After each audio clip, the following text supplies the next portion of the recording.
नमस्कार, आप देख रहे हैं वी टाइम न्यूज। बढ़ते हैं झारखंड की खबरों की ओर।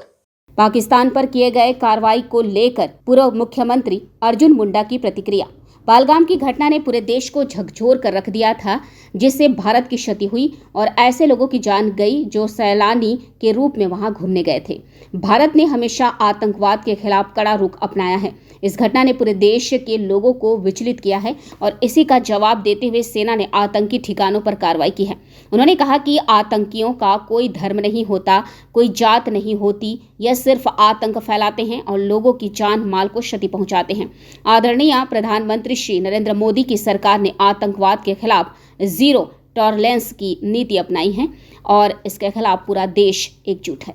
सिंदूर ऑपरेशन के द्वारा हमारे सेना के जवानों ने जो 22 अप्रैल 2025 को देश के विभिन्न राज्यों के सेनानियों के साथ जिस तरह धर्म के आधार पर पूछकर पुरुषों को मारने का, हत्या करने का काम किया था और हमारी देश की विभिन्न राज्यों की बहनों जो सिंदूर श्रृंगार होता है उसको छीनने का काम किया था। तो आज हमारे देश की बहनें की आत्मा को शांति मिली होगी। देश की जनता भी काफ़ी उत्साहित है। जिस तरह हमारे सेना के जवानों ने सिंदूर ऑपरेशन के माध्यम से आज रात 1 बजे के बाद जो पाक प्रायोजित आतंक अड्डे थे उनको ध्वस्त करने के साथ साथ दर्जनों आतंकवादियों को भी उसमें मारे जाने की सूचना है। तो लगातार इस तरह की जो पाक प्रायोजित द्वारा आतंकवादियों के द्वारा जो हत्यारी गतिविधि करते हैं, तो हमेशा हमारे भारत के सेना के जवान इस तरह की घटना का मुंह तोड़ जवाब देती है और फिर हमारे भारत के सेना के जवानों ने अपनी शौर्य और वीरता इस सिंदूर ऑपरेशन के माध्यम से दुनिया को बताने का काम किया। हमें अपने सेना के जवानों पर गर्व है। देखिए, अभी राजनीति का समय नहीं है जब सारा देश एक है, क्योंकि ये जो हमला है भारत की एकता और अखंडता पर हमला है और लगातार वर्षों से पाक प्रायोजित आतंकवादियों के द्वारा छद्म युद्ध भारत पर करता रहा। तो मैं तमाम राजनीतिक दल से अपील करूंगा कि राजनीति के लिए समय बहुत अभी बाकी है। अभी देश हित, देश की एकता और अखंडता के लिए जब सारा देश एक है तो सभी राजनीतिक दल को एक होकर जो हमारे सेना के जवान अपनी जान को जोखिम में डालकर देश के लिए जो लड़ रहे हैं उनका मनोबल बढ़ाने का समय है।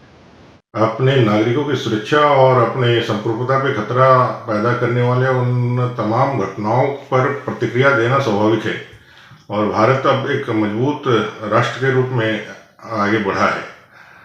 22 तारीख को पुलवामा में 28 अप्रैल को पुलवामा में जिस तरह से यह निहत्थे पर्यटकों को उनके पत्नियों के सामने गोली मार करके हत्या की गई थी, ऑपरेशन सिंदूर उसका बदला है और ये नए भारत का मिसाल भी है कि हम अब कोई भी घटना को ना भूलेंगे, हम उसको ना माफ करेंगे, हम उस पर जरूर कार्रवाई करेंगे और उन तमाम अटकलों पर भी पूर्ण विराम है जो भारत की सेना के शौर्य पर, पराक्रम पर देश के बाहर और देश के अंदर जो प्रश्न उठाए जा रहे थे उसका भी जवाब है।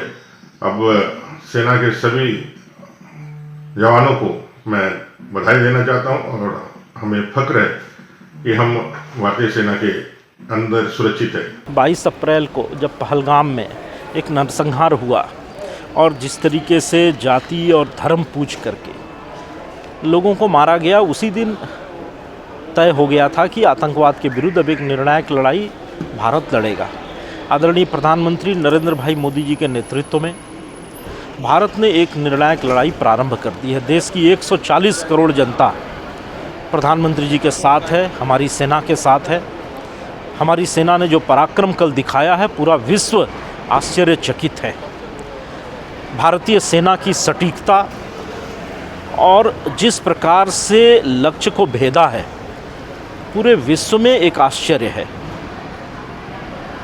जैसे मोहम्मद लश्कर तैयबा के गढ़ पर हमला किया है भारत ने, और ये एक लड़ाई प्रारंभ हो गई है और आने वाले दिनों में इसे हम अंजाम तक पहुंचाएंगे। प्रधानमंत्री जी ने कहा था कि हम दुनिया के अंत तक आपको खदेड़ेंगे और आपको ऐसा दंड देंगे जिसकी आपने कभी कल्पना नहीं की थी।